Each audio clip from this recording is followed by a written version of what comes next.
YCP నేత ముద్రగడ పద్మనాభం మాజీ మంత్రులు ఎమ్మెల్యేలను అడ్డంగా ఇరికించేశారా?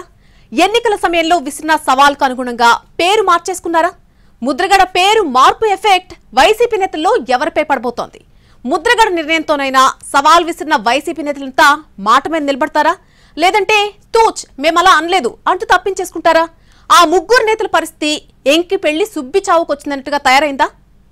ఎంతో మంది రాజకీయ నేతలు ఎన్నికల వేళ అనేక హామీలు ఇస్తుంటారు.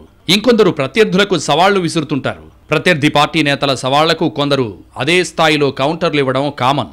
అందులో కొంతమంది వాడు గెలిస్తే నేను చెవి కోసుకుంటా, ముక్కు నేలకు రాస్తా, రాజకీయ సన్యాసం చేస్తానంటూ శపథాలు చేస్తుంటారు. ప్రత్యర్థులపై విసిరిన సవాల్లో ఓటమి పాలైతే మాత్రం తమ సవాల్ను స్వీకరించలేదని కొందరు తప్పించుకుంటుంటారు. ఇంకొందరు తాము అనలేదని, మీడియా తమ వ్యాఖ్యలను వక్రీకరించిందని మాట మార్చేస్తుంటారు. అయితే మాట మీద నిలబడే నాయకులు 1% కూడా ఉండరు.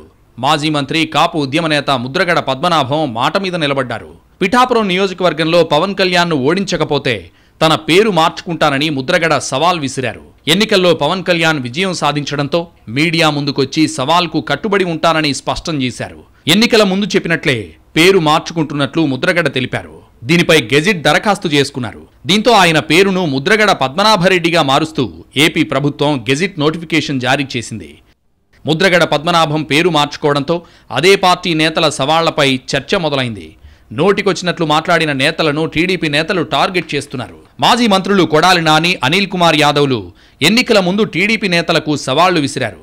కుప్పంలో చంద్రబాబును ఓడించకపోతే చంద్రబాబు బూట్లు తుడుస్తానని, ఆయన కాళ్ల దగ్గరే కూర్చుంటానని మాజీ మంత్రి కొడాలి నాని సవాల్ విసిరారు.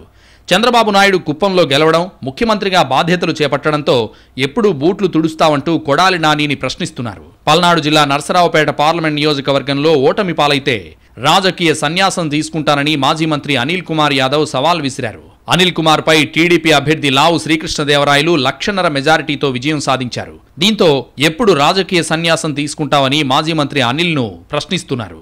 అటు పల్నాడు జిల్లా గురజాల నియోజకవర్గంలో ఎరపతినేని శ్రీనివాసరావు గెలిస్తే రాజకీయ సన్యాసం తీసుకుంటానన్నారు మాజీ ఎమ్మెల్యే కాసు మహేష్ రెడ్డి. అనుకున్నట్లే అసెంబ్లీ ఎన్నికల్లో టీడీపీ అభ్యర్థి ఎరపతినేని శ్రీనివాసరావు విజయం సాధించడంతో కాసు మహేష్ రెడ్డి సవాల్ను గుర్తు చేస్తున్నారు. రాజకీయాలకు గుడ్ బై చెబుతున్నట్లు బహిరంగ ప్రకటన చేయాలని డిమాండ్ చేస్తున్నారు.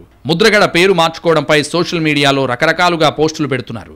ఇందులో డిప్యూటీ సీఎం పవన్ కళ్యాణ్ అభిమానులైతే ఒకవైపు ఆనందం వ్యక్తం చేస్తుంటే, మరోవైపు వైసీపీ వాళ్లు మాత్రం ముద్రగడ నిజమైన కాపు అని, అందుకే మాట మీద నిలబడ్డాడని గొప్పగా చెప్పుకుంటున్నారు. ఇతర నాయకులు చెప్పినవి పాటించరని, కానీ మా నేత మాత్రం మాట ఇచ్చినట్లుగానే పేరు మార్చుకున్నారంటూ క్లారిటీ ఇస్తున్నారు. ఈ ముగ్గురికి పద్మనాభరెడ్డికి ఉన్న బాధ్యత, జ్ఞానం ఉందా?